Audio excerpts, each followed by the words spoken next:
Tume ya ukabili ufisadi nchini EACC imetakiwa kuweka wazi ripoti ya uchunguzi wa ujenzi wa nyumba za bei nafuu za Buxton Point. Afisa wa mipango wa idara ya ardhi na maendeleo ya mji katika shirika la Haki Yetu, Munira Omar, amesema wakazi waliofurushwa kutoka ardhi hiyo ili kupisha ujenzi wa nyumba za bei nafuu hawajanufaika wala kurejeshwa kwa makazi hayo kama ilivyoahidiwa.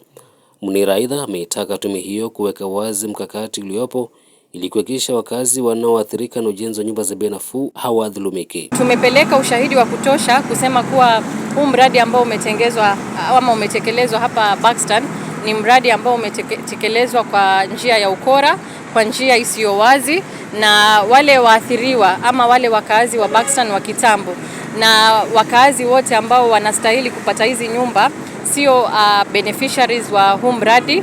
Na kwa hiyo tunaomba hii tume ya ufisadi ilete ripoti yao, tujue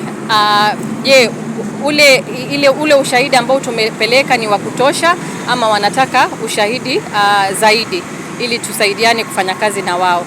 Na pia Senate ilipeana recommendations kusema wakazi wa Buxton warudi katika hizi nyumba, lakini mpaka sasa hii hayo mapendekezo hayajatekelezwa mpaka leo. Kwa upande wake, mwenyekiti wa wakazi wa Buxton Mohamed Mzee amewahimiza viongozi wa kaunti ya Mombasa kujitokeza kuhakikisha wakazi wa zamani wanapata haki yao.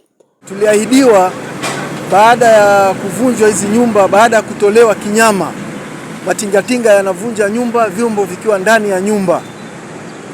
Tukaahidiwa kwa maandiko kuwa baada ya miezi 12 tutarudi. Wakatupatia 2,240,000. Sasa hivi hiyo 2,240,000 wao wanatangaza kuwa wametulipa. Tuomba serikali kuu ahadi walioiweka ya kujenga nyumba wakazi 336 itimizwe kama walivyoahidi, na hii county government ile unit 184 wazipeane kwa hawa wakazi waliokuwa hapa.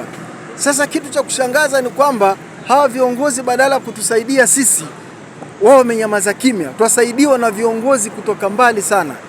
Twashukuru sana senators kutoka Marsabit. Mohamed Chute amesimama na sisi, utafikiria yeye ndio senator wa hapa. Wale wa Ukambani Western hao wamesimama na sisi. Wamesimama na sisi kidete kabisa. Lakini viongozi wetu walioko hapa twashangaa kwa nini hawatusaidii, wamenyamaza. Sasa kura zinakaribia, nafikiri watarudi watafute urongo waje watuambie ili tuwapigie kura.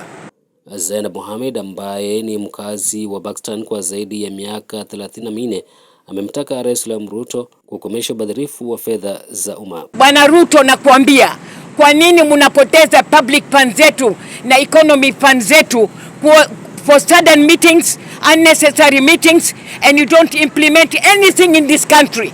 Munakaa mkidanganya wananchi. Kesho kutwa kura zitasimama, you will come up to my house, even if I'm living in a mad house, you will want my vote. But once you are elected, you don't know the low income people. You only look for your family matters. You benefit yourselves.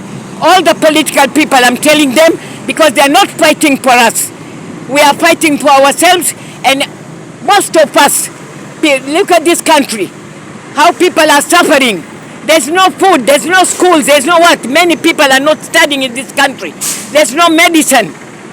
Only investors are investing in our country. They're making themselves rich.